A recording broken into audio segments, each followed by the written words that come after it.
জুবিনদাবিহীন এবাৰ দুৰ্গা পূজা অনুষ্ঠিত কৰে কিন্তু সকলোৰে মনত এটাই কথা যে জুবিন গাৰ্গ আমাৰ নাই। জুবিন গাৰ্গৰ মৃত্যু হৈ গ'ল, কিন্তু জুবিন গাৰ্গৰ ন্যায় লাগে, জাষ্টিছ লাগে, সকলোকে ন্যায় লাগে। আৰু আমি দেখা পাইছোঁ যে আমাৰ সকলো আজি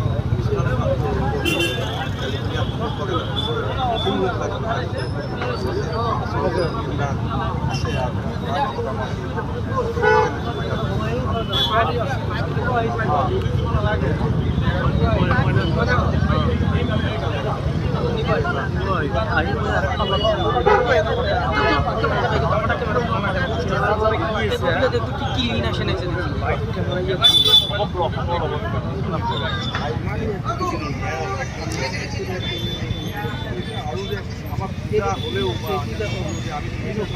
মানে কি ব্ৰেক লাইট আছে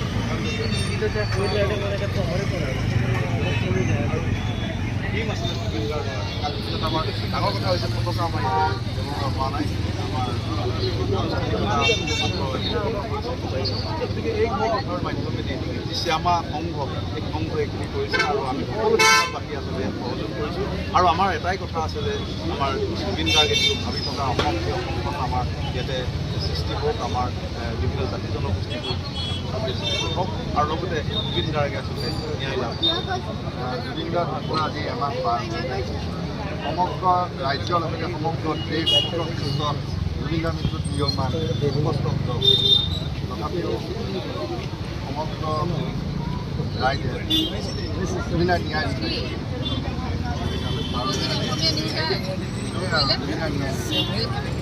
অসমবাসী বিচাৰি আছে। আজি আমি যদি যাওঁ আমাৰ অনেক আচলতে অনেক মানুহ খাইছে, দিনাৰখনৰ পৰা কিমান মানুহ খাইছে, কিমান হাজাৰ হাজাৰ লাখ লাখ মানুহ আছে আচলতে সকলো বিশ্ব আচলতে থমকি ৰ'বলগীয়া হৈছে। কি আছিল জুবিন গাৰ্গ এনেকুৱা এজন ব্যক্তি এনেধৰণে অৱহেলা কৰি মৃত্যুমুখৰ লগতে পেলাই দিয়া হ'ল বা দিয়া হ'ল, যাৰ কাৰণে আজি পৰ্যন্ত আমি আৰু বিভিন্ন যেতিয়া আচলতে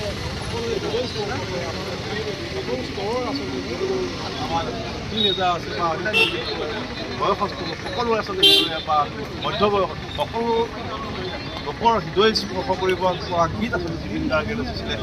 30,000 যি গীত ৰচনা কৰিছিলে, বিভিন্ন ভাষাত আচলতে তেখেতে গীত ৰচনা কৰিছে, অসমৰ প্ৰায় প্ৰতিটো ভাষাত গীত ৰচনা কৰিছে। সেই জুবিন গাৰ্গক আচলতে ন্যায় দিব লাগে।